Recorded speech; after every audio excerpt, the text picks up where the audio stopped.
Guinness റെക്കോർഡുകളുടെ നഗരമായ ദുബായിക്ക് ഒരു Guinness record കൂടി. കോഫി ഉപയോഗിച്ച് ഏറ്റവും നീളം കൂടിയ പെയിന്റിംഗ് ഒരുക്കിയാണ് പുതിയ വേൾഡ് റെക്കോർഡ്. ദുബായിലെ ആർട്ട് ഫോർ യു ഗാലറിയുടെ നേതൃത്വത്തിലാണ് കോഫി മീഡിയമായി ഉപയോഗിച്ച് ലോകത്തിലെ ഏറ്റവും നീളം കൂടിയ പെയിന്റിംഗ് ഒരുക്കിയത്. 14 രാജ്യങ്ങളിൽ നിന്നുള്ള 41 ആർട്ടിസ്റ്റുകൾ ചേർന്നാണ് വ്യത്യസ്തമായ കലാരൂപം തീർത്തത്. കോഫിയുടെ ഉത്ഭവവും അതിന്റെ വൈവിധ്യങ്ങളും പ്രമേയമാക്കിയാണ് പലരും പെയിന്റിംഗ് ഒരുക്കിയത്. മലയാളിയും ആർട്ട് ഫോർ യു ഗാലറി ഫൗണ്ടറുമായ ക്യൂറേറ്റർ ജെസിനോ ജാക്സനാണ് കോഫി ആർട്ട് മാരത്തോൺ എന്ന ഗിന്നസ് വേൾഡ് റെക്കോർഡ് പെയിന്റിംഗിന് നേതൃത്വം നൽകിയത്. ഏറ്റവും വലിയ ലൈവ് കോഫി പെയിന്റിംഗ് സംഘടിപ്പിച്ചതിന് ജെസിനോ ജാക്സനും ഗിന്നസ് വേൾഡ് റെക്കോർഡ് ലഭിച്ചു.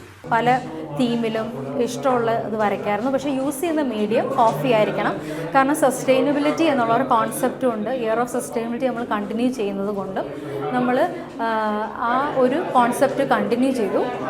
അത് മാർച്ച് 1-ാം തീയതി അൽഖയാത്ത് അവന്യൂവിൽ മോണ്ടൽബാനോയുടെ വെന്യൂവിൽ വെച്ചാണ് നമ്മളിത് ചെയ്തത്. അത്തിബസി കോഫി ബ്രാൻഡാണ് എക്കോ ഫ്രണ്ട്ലി മീഡിയം തന്ന് നമ്മൾ ഈ പെയിൻറ്റിങ് യൂസ് ചെയ്ത മീഡിയം അവരുടെയാണ്. അപ്പം അത് കഴിഞ്ഞിട്ട് നമ്മൾ ഒഫീഷ്യൽ വേൾഡ് റെക്കോർഡിന് അപ്ലൈ ചെയ്തു.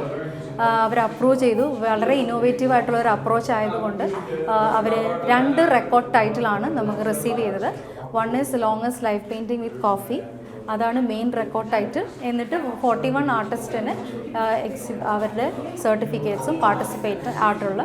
പിന്നെ ആസ് എ ക്യൂറേറ്റർ ഞാനിത് കൺസെപ്ച്വലൈസ് ചെയ്തത് കൊണ്ടും ഇതിൻ്റെ ഐഡിയ കൊണ്ടുവന്ന് ഇതിങ്ങനെ നടത്തിയതിന് വേണ്ടിയിട്ട് ക്യൂറേറ്റർ എന്നുള്ള രീതിയിൽ എനിക്കും സെക്കൻഡ് വേൾഡ് റെക്കോർഡ് ടൈറ്റിലാണ് കിട്ടിയത്. പ്രകൃതിയിലെ മനോഹര കാഴ്ചകളും കോഫി വിവിധ രാജ്യങ്ങളിൽ പ്രചാരം നേടിയതുമൊക്കെ പെയിന്റിംഗിന് വിഷയമായി. 1.5 മണിക്കൂർ കൊണ്ടാണ് India, Russia, France, UAE, Philippines തുടങ്ങിയ രാജ്യങ്ങളിൽ നിന്നുള്ള കലാകാരന്മാർ ഗിന്നസ് വേൾഡ് റെക്കോർഡ് തീർത്തത്. ദുബായ് ആർട്ട് പോയിന്റ് ഗാലറിയിൽ നടന്ന ചടങ്ങിൽ ഗിന്നസ് വേൾഡ് റെക്കോർഡ് അധികൃതർ വേൾഡ് റെക്കോർഡ് രേഖകൾ കൈമാറി. Kairali news, Dubai.